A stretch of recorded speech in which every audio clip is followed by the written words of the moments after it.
নেতৃত্বে একটি মিছিল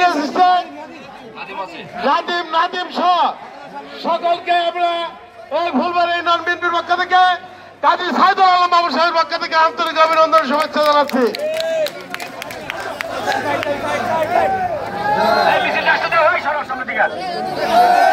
এখন আপনাদের সামনে বক্তব্য রাখবেন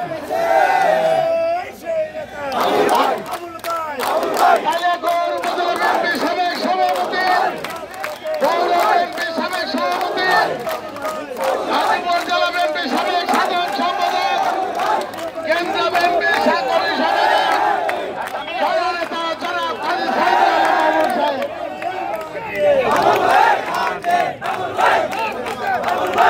বিসমিল্লাহির রহমানির রহিম।